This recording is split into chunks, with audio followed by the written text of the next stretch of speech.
Good morning, my brothers and sisters. Welcome to episode 23 in the book of Philippians. One verse today, verse from Philippians chapter 4, verse 8. Finally, brothers, whatever is true, whatever is honorable, whatever is just, whatever is pure, whatever is lovely, whatever is commendable, if there is any excellent, if there is anything worthy of praise, think about these things. So here's how we got there. We're in a section where Paul talked about, hey, are you anxious? And one of the things he said, we talked about it yesterday, was to pray. Pray with the right heart, with thanksgiving, pray in the right direction, make it towards God, and with the right desperation, make it a supplicating, needful begging of God. So if you have lack of peace, if you have anxiety, pray first.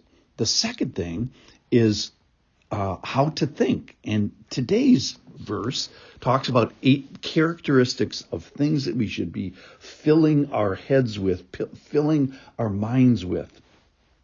Because our anxiety, we're going to capture that. We're going to restore peace by thinking about these things. Remember, Philippians is the book about setting our minds in a certain way. And today is what to think. All right, so the first thing he says, there are 8 of them, is whatever is true. And I looked all these up, and I just want to sort of inspire your thinking. Whatever is true, not imaginary, not something that's been concealed. And I'm thinking about the history and all the things that are in the Bible, the events, the theology, all the things that is unconcealed by the Bible. That's number 1. Number 2 is whatever is honorable or worthy of honor and something that is revered. And I'm thinking about godly characteristics that are displayed in people. So God is sort of invisible, but people are very visible. And we have, hopefully some good examples walking around, rubbing shoulders with us. And let's think about the honorable things that we see in other people, the revered things that we see in other people. Number 3 is whatever is just. And the justice means getting back in a right relationship with the law and with the lawgiver.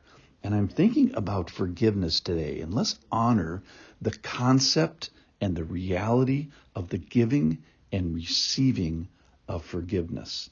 And this is demonstrated in people, it's demonstrated in marriages, it's demonstrated in society, it's demonstrated in churches. So whatever is just, let's honor forgiveness. At least that's my thought today about justice. All right, number 4 is whatever is pure. And this word means holy or chaste or pure. It has some sexual connotations to it. And let's just honor then people that hold their sexuality as valuable or holy or under the authority. People that hold their sexuality of eye and tongue and zipper and demonstrate this pureness, chasteness, holiness in that aspect of their life. Let's honor that. Whatever is lovely. And this is kind of a simple word, meaning pleasing or agreeable, even friendly. Who in your world demonstrates the winsomeness of friendship? And it's this people in association with each other and in community. Who is sort of the glue that holds your Christian community group together? Let's honor that today.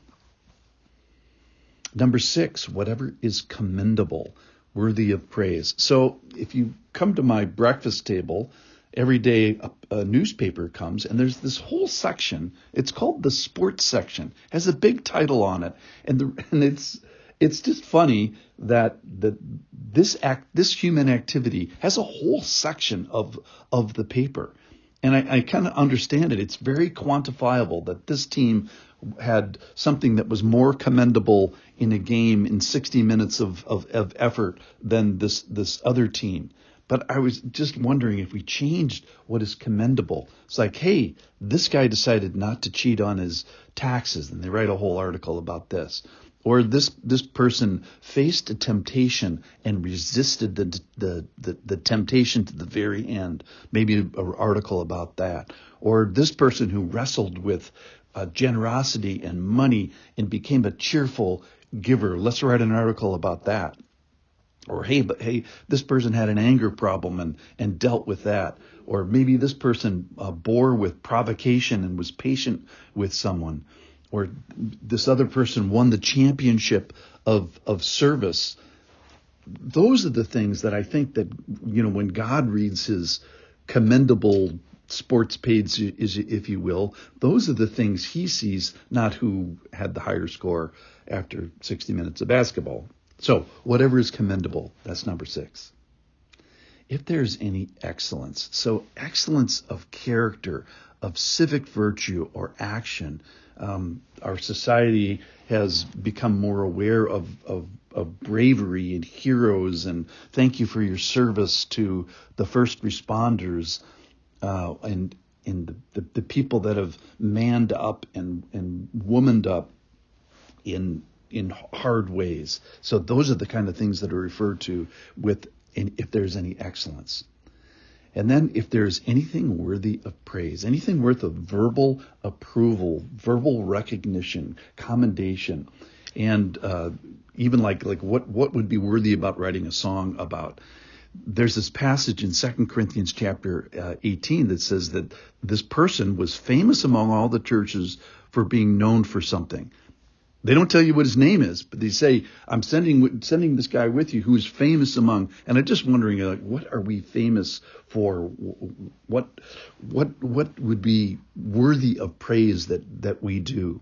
So these are things that we're supposed to be thinking about. We're supposed to wrangle our wayward thoughts, and let's get our thoughts marching in the right direction to Jesus and the associated excellencies that are listed here. Things that are godly, things that are godlike, things that point to God and people, and things that point to God himself. So are you anxious? Have you lost your peace?